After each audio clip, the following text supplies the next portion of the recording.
You're listening to Stimulus Tech Talk, a conversation-based podcast created by Stimulus Technologies that covers a range of topics related to business and technology. Hello, welcome to Stimulus Tech Talk. I'm Nathan Whittacre, CEO of Stimulus Technologies, and I'm very excited to introduce our guest for today, Costa from KLIK. And I'll read a bio real quick, but welcome to the podcast, Costa. Thank you very much. Nice to be here. And Costa is a dynamic, articulate, and methodical with proven ability to manage and motivate across engineering, product management, sales, and marketing teams to drive new product development, increase revenues, develop new business opportunities, and grow brand equity. He has extensive experience in product lifecycle management, development of product portfolios, and new product definition based on market requirements, and has managed product marketing activities worldwide. Costa is also a member of IEEE, or IEEE, Institute of Electrical and Electronic Engineers, and has authored several white papers focused around audio, video, and streaming technologies. So again, welcome. Thank you. And according to your bio and different things, you worked at several different companies in the past. What was your catalyst for deciding to found and start your own company? Well, it was necessity, the true mother of all invention, right? In fact, I worked for a company where I was in meetings, I would say 6 hours out of every 8 every day. And, meetings with product developers, product managers, marketing managers, IT, all kinds of folks. And as I was stuck in this meeting room, we had a screen, as everyone did, and a computer in there and a video conferencing setup and so forth. Yet every meeting, someone had to present something and they always had trouble getting on the screen. Whether it was they brought in a thumb drive and they plugged it into the local PC and whatever, it didn't have the fonts loaded or something else, or they were trying to connect with the cable, they didn't have the right cable, the right adapter, etc., the settings. And when I left there, I was looking at all kinds of different opportunities, and I thought, maybe this is the right time for me to solve that problem for myself and possibly turn it into a business. And that's really when I started KLIK. And KLIK became synonymous with wireless screen sharing in a business or education environment. And that's really what motivated me to do it, solve my own problem. And there's got to be other people out there that have the same problem. And perhaps I can add some value there. So when you were, starting in this idea of the project, was there other solutions out there, or was this like a ground up novel idea? Well, it's a great question. Really, there was one dominant solution, but it had what I consider to be a fatal flaw in that it was a completely hardware solution. So it was two ends, one a receiver, one a transmitter, and the transmitter was hardware and it had to be plugged into the device. So that immediately restricts you to devices that have that particular interface. At that time, it happened to be USB type A, but doesn't matter. The minute you have a hardware interface, it tells me two things. Number one, it doesn't scale very well. Number two, you're always dependent on the hardware, the source hardware, and whatever protocol that particular manufacturer has. And then, of course, we also, since 2007, with the launch of the iPhone, we've been part of this world of, phones and tablets finding their way into, workspaces more and more. And they don't have any physical, connectivity per se. Or they're different. All of them are a little bit different. Absolutely. So my mission was to eliminate that part of it, to actually come up with a software-based transmitter. Also support the native protocols that were there for the casual user, but really build on that with a professional solution. Okay. And so kind of walk me through the engineering process. Was this sitting in your basement, playing around with different devices, or did you have a team that you worked with? How did you kind of walk me through that process? Well, and that's really kind of the perennial question with product development is, how do you go from the idea to the proof of concept to the engineering sample and on into production, right? And it's very difficult these days when you have a product of that level of sophistication. You've got hardware, you've got firmware, software, protocols, some licensed components to it. How do you bring all of that together? For me, it was a little bit easier because I've been working in product development, product management, and manufacturing for a long time, and had several engineering contacts all over the place, and especially in China and Taiwan, which are places obviously that people manufacture products, but Taiwan in particular is really the source of a lot of IP. And having connections there really helped me move the project along much faster than it would have otherwise. Okay, so you had a network, and in developing this, kind of talk me through the type of people that you would need to develop a new product like that. If you had an idea, is it just hardware engineers? Is it a combination of hardware and software? What kind of team are you developing? It all starts with this one piece of paper that we call the PRD, the product requirements document. And inventions have come along and they've succeeded even without the PRD.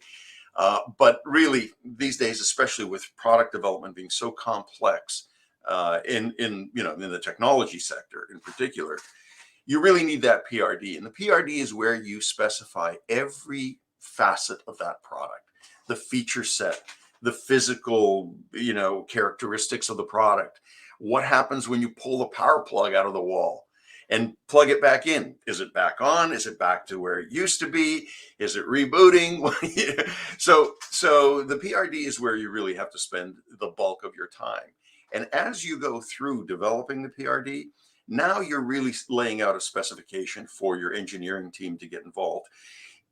It's a dangerous thing to get the engineering team involved before you've fully formed the PRD. And it's also a little bit dangerous if you go ahead and develop a PRD without having any knowledge of what is technically possible, right? So it's a fine balance, but you really have to find a team. You've got to find, if you're more on the technical side, you need to have someone who's maybe more on the consumer product side, or on the product side, or on the user side. If you're more of a user, not technical, you need a technical resource so you can at least bounce ideas back and forth off of one another. So why did you say it's dangerous to have engineers involved up front on these designs? Well, because our mission as engineers is to create what you're asking for. And what you're asking for may be outrageous. Mm-hmm. It may not even be possible. We may have to start at research, R&D, research and development. Well, you want to actually, if you want to increase the potential for success of bringing your product to market, you've got to try to decrease the risk of research. Because if it's known and if it has been researched and it's been perfected before, you can still take it and morph it into a different package or add, build on that research. But if you have to start with a research project, it's very dangerous and it's very uncertain. So again, getting an engineer involved, unless that engineer has the business acumen to say to you, wait a minute, what you're asking for is going to cost too much. It's going to take too long. It's going to break down. It's going to, and there are engineers that do that, but you can't be guaranteed of that because we're all kind of siloed in our own area of expertise. And as an engineer, my job would be, well, you want to put a man on the moon. You didn't say anything about you don't want to spend $1 trillion. Right. So I'll do whatever you need done. Gotcha. So let's talk about cost. I mean, I'm sure that, with bringing a new product like what you're talking about, there's a significant amount of cost. So, talk me through your journey. Did you fund it yourself? Did you bring in partners? Did you, I know there's lots of venture capital money for stuff like this. I mean, maybe talk about yours and then what you see today as you're helping companies with these ideas. So, I mean, the first consideration is that most businesses fail because they're undercapitalized. new businesses. And that's very true. Even if you feel that you've got a few bucks stashed away and you're going to put that into the project, and then you run out of that money, that's usually the end of your endeavor. So I think raising money from investors is very important for most inventors or startups. And but I had no experience in doing that at all. I was involved in hundreds of millions of dollars worth of trade and managing products and bringing products to market and sales and marketing worldwide, distribution, all of that sort of stuff. But I'd never raised any money. So it was very uncomfortable for me to think about, am I willing to give up a percentage of my business just for the short-term relief of getting this capital from somewhere else? And so I funded it myself, which, it's always a bigger undertaking than you expect it to be. But I was okay with, kind of scaling at my own pace. That's not the case if you're funded, right? But I would suggest for most folks, spread the risk around a little bit. Bring in at least one or two believers to begin with. And we can have a whole other discussion about what works and what doesn't work in terms of raising capital. But try to bring it along one or two believers, and then leverage that into creating a broader base of support from investors, and properly fund your way through. Again, for me, it was different because I'd always owned my own business. I'd never, I'd bought businesses that I ran. I started businesses that I ran. And I wasn't plugged in at all into the community of fundraising. And I will tell you this, that I was terrible at getting in front of these folks because I wanted to talk about the features of my product, and this is so awesome, and it solves this problem, and it does this and that. And really, I found that they were looking for, or maybe they weren't looking for, but they were more responsive to a lot of hyperbole about, everyone on the planet's going to want one of these. And that means we're going to have $1 trillion business, and it's going to be bigger than yada, yada, yada. And we all see the impact of that. There are products that are created and businesses that are launched that have very vocal CEOs and full of hyperbole, full of excitement, full of this and that, full of a lot.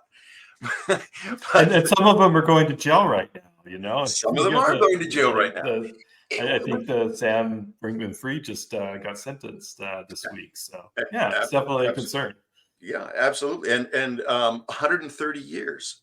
That's what he's facing. It hasn't been the sentencing yet. And it shows you the gravity of it, because, people are always looking, especially on the investment side, they're always looking for some way to grow their capital. They don't want to take a big risk, but, these folks speak very confidently about their future. And, sometimes it doesn't pan out that way. So don't lie about it. Certainly, that's yeah. Yeah. So I think what you're talking about is more on the angel investment side. Get a few angels to help you, get through some of this initial process.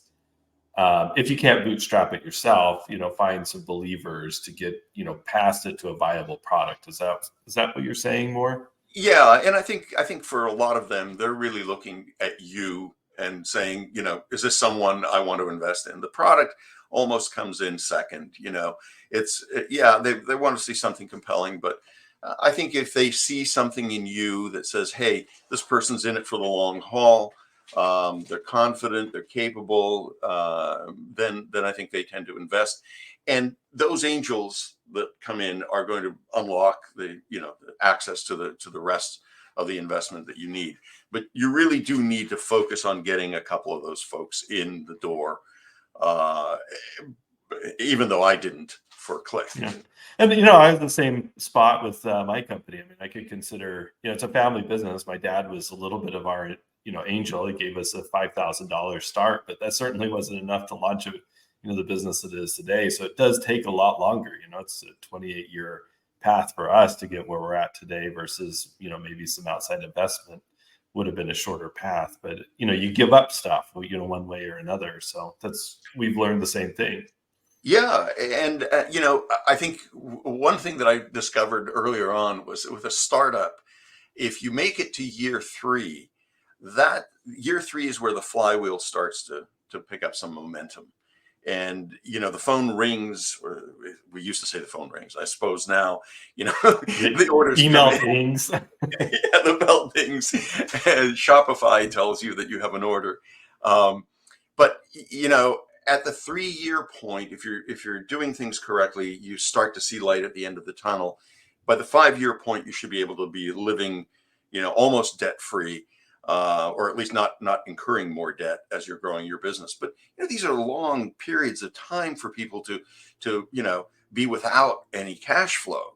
So that's where the investment really plays a role. And yes, if you give up 5, 10, 20, 50% of your business on the quantum, is it worth it? It depends on the business that you're in.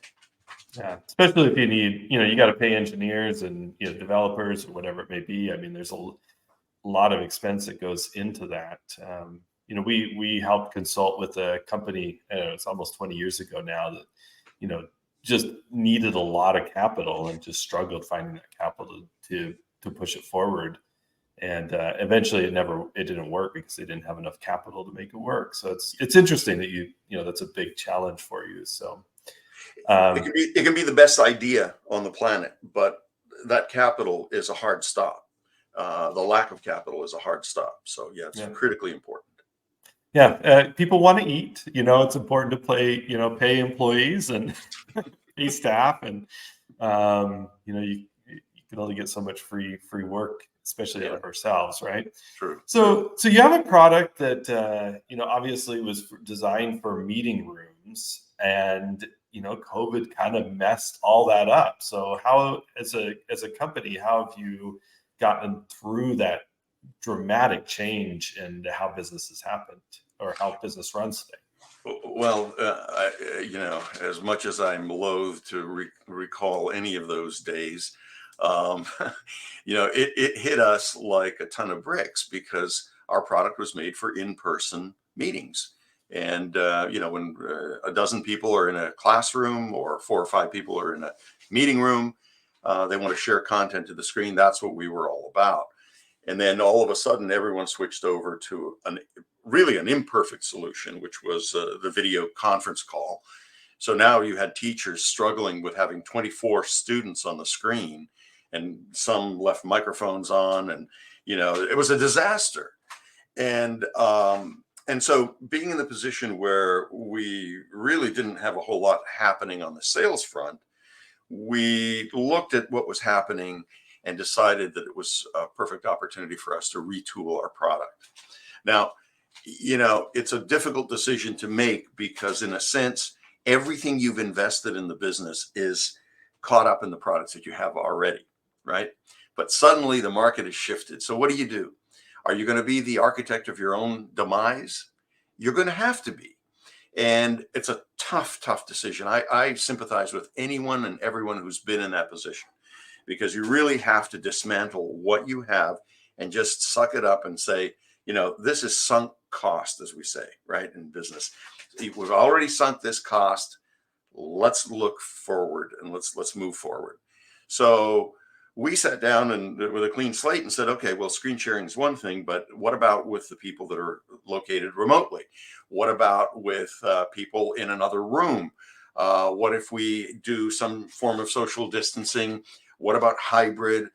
And what about alternative options to the talking head, where you have the teacher framed in just like this, and all you see is the teacher's face on the screen? That's not very engaging. So we kind of rethought the whole thing and went effectively back to the drawing board and created a new product that we called the KLIKBOKS Hub. And the new product, of course, allows you to do screen sharing, etc., but it also has a live streaming capability.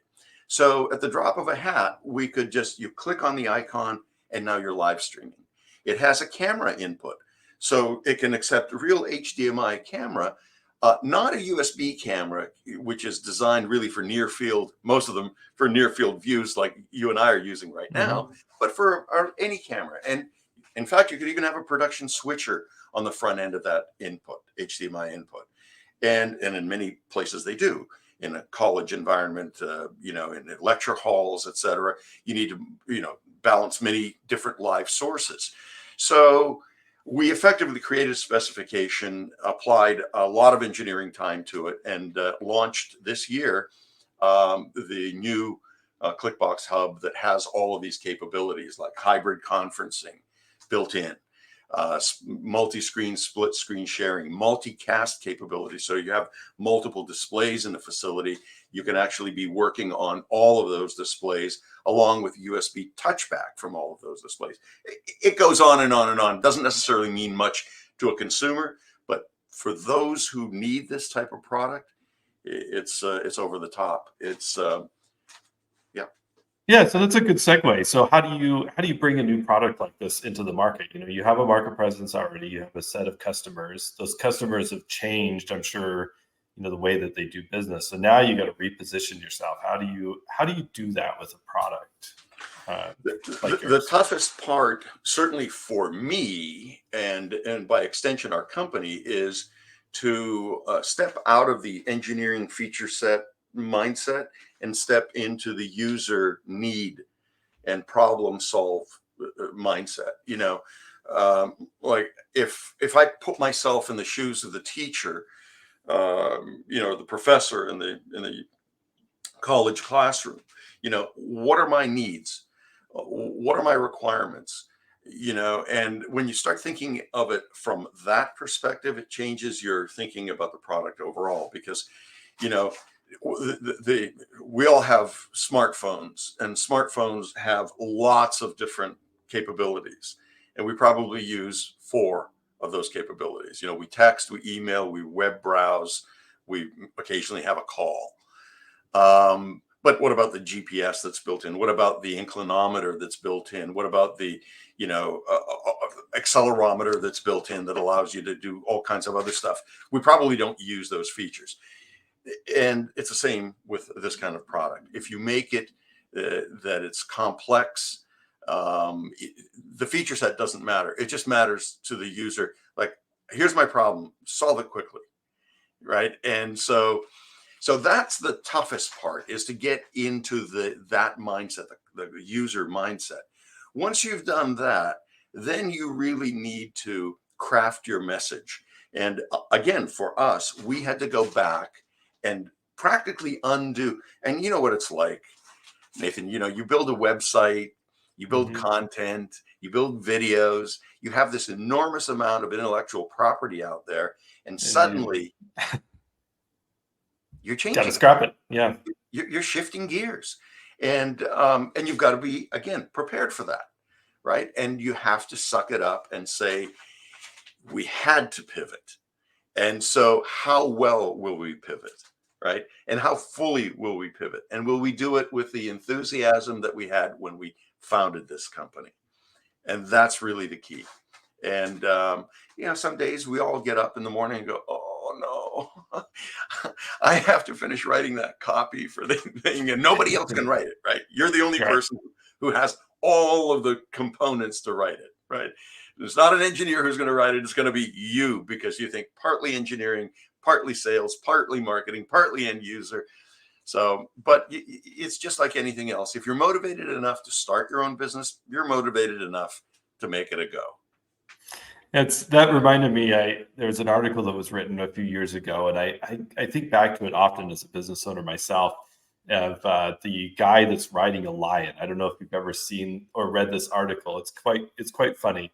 But it's a guy riding a lion, and everybody on the outside is like, oh, look how awesome. This guy's like amazing. He's got so much courage. He's riding a lion. And the guy sitting on the lion is thinking, how the hell did I get on this lion? And how do I get off without being eaten? And isn't that the way it is sometimes to be a business owner? Everybody looks out, wow, he's got it totally together.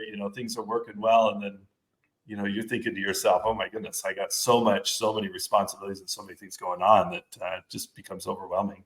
Indeed. And that's actually a great analogy, because you're literally on that lion. The lion's going nuts and you're hanging on for dear life, but you're even questioning why you're there. Whoa, is this what I signed up for? And yes, it is. We did. And yes, the ride gets better. The ride does get better eventually, but you've got to have that stick to itness. You've got to have that will to actually stick with it and run with it. And not everybody has that, and it's okay. It doesn't matter. It's not a, the definition of a great person versus a mediocre person. That's not, let's not grade ourselves that way. Let's not put those people on a pedestal who, take on the big mission and they invest all their time and money and they sleep on the floor and whatever. Yeah. If it works for you, great. If it doesn't work for you, if you're an artist, if you're whatever, hallelujah. You have to achieve some form of Zen in your life. I happen to be the guy who wants to take stuff apart, learn how it works, and make other stuff. That's my own, my own condition, I guess. Whether it's technology or businesses, right? It's a little bit of everything. So yeah. So what's in the future for your company? What direction are you trying to go? What markets are you working on penetrating, and where do you go from here? Sure. Well, I always used to say to our product management folks, whatever product you're creating, think in terms of serving your existing customers' needs, because you've worked so hard. You built a brand, and a brand is really, in my view, it's a conveyor belt. You built a conveyor belt into your customer's premises. And maybe you make mobile phones. And so you put the mobile phone on the conveyor belt and it arrives and they're happy with your product. But imagine how many more products they have, how many other products they're using. And if you've already built trust with them and you've already got the channel, all of that is encapsulated in my concept of the conveyor belt. If you've already got the conveyor belt, then bring complementary products to the table that build on your trust, build on your credibility. So, I worked for a company many years ago where they started out by making audio mixers. And, they became a household name in audio mixers, affordable, good quality, and well thought out mixers. And the founder was an eccentric guy who, total musician, like total audio guy. And he was like, I want to make great speakers. And all the experts said, are you crazy? You make mixers. How are you going to make speakers? How are you going to sell speakers? You're crazy. He said, well, no, I'm not, because I need speakers for my setup. I needed a mixer. I made a mixer. I need speakers. So do other people. And he brought out loudspeakers and they became such a huge hit. Almost overnight, it transformed the company. It added another 50% onto the business. And really, it taught me a lesson, and that is that build that relationship and continue to add the services, the goods, the other things that people need in that business. So if it was in the audio business, you needed a mixer, you're obviously going to need speakers at some point. And the trust was enough already in the core brand product offering. So that people go, well, if it's coming from these guys, I'm gonna give it a shot. And I think it applies in your business as well as in my business. Mm-hmm. You can continue to expand your offering and offer cloud solutions, or whatever it is. I don't know your security, internet, VoIP. We've added on a lot of other things, and it's been successful for us. Right, and you're the trusted source that people go to for this critical IT component that's the backbone of every business. And by the way, this is maybe a conversation for another session, but I worked for a company where we were a global company, $350 million a year business, manufacturing in China, exporting to the whole world, and we were hacked and our whole network was brought down. Our servers that were located in Hong Kong were wiped.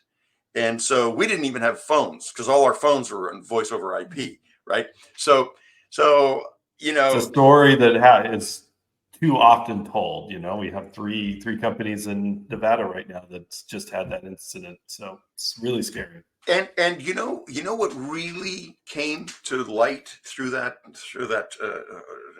dramatic period, that we didn't have a partner that we could rely on to help us out of it. And so now, in the middle of this explosion, we're trying to seek out a partner to help us with our IT, because we thought we could do self-serve, we could do it ourselves and this and that and whatever. And we were woefully unequipped to do it.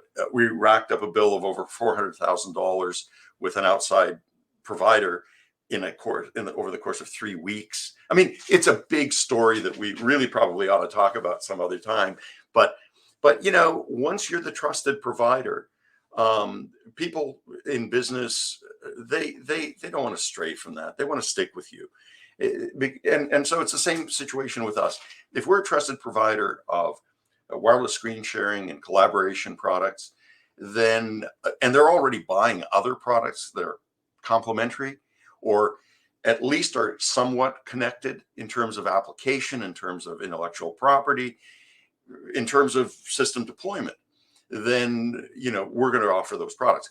Offering a keyboard and mouse is not necessarily going to add value, but if we added some other component, which I won't name right now because there are a few in the hopper, but that's complementary, then we can build on that credibility and that brand equity that we already have. I think that's great. I mean, as business owners, we have to be thinking about that as, what other incumbents are in the, our customers are buying from, that are interconnecting with us and provide that utility of becoming a single provider for that whole solution. And, I think as the world has gotten more complex, buyers want simplicity. And one of the ways to simplify it is having less vendors, less people to deal with, and less problems. Interconnection between different vendors is always an issue. And coming up with that solution is a great way to look at it. Yeah, and I think it benefits hardware businesses and software businesses, and pretty much any service provider. If you're making coffee, you can offer a pastry to go with it, and that's complementary, and that's great. And maybe there's something else you can offer that is a little bit outside of the box. But if you have the latitude to experiment, then that should be 10% of your activity, of your new product activity, should be experimenting also in something that might be a little bit off the charts, but holds potential. Yeah, it's great advice. Great advice. So, well, we're excited for you. Your product launches. We'll be watching to see what else you can come up with, and really appreciate the conversation. I think I've learned something, and hopefully our listeners have learned a bunch today too. Maybe there's some ideas that are brewing in people's heads that they just don't know how to get started with it. So gave some great suggestions, and I really appreciate it. It's been my pleasure, and I would encourage anyone who's got an idea to actually try to pursue it at the very least, because how many times have we been in our lives in a position where you see a new product and go, I thought of that. I thought that would have been a good thing, but I didn't do anything about it. And so if you have that moment where you think about a product, go at least the first step, create that PRD, define the product, and see if you can't get other people interested in it and move forward. That's my advice to everybody. Oh, and one more thing. When I signed into this, I only entered my first name. I don't just go by Costa. I don't expect people to know me worldwide by just Costa. It's Costa Lakoumentas, and I am the founder and CEO of KLIKBOKS, KLIKBOKS, all Ks, no Cs. So apologies for not signing in fully. Yeah, we'll make sure that we get links to your site and some contact information about how to get a hold of you and your company in the description down below the video and in the podcast. So awesome. Excellent. Well, I really appreciate your time. I've gotten a lot out of it, and we'll maybe have another discussion in the future about security and what you've experienced in your company. So again, thank you so much for your time today. Entirely my pleasure, Nathan. Thank you very much, and thanks to all your viewers and listeners.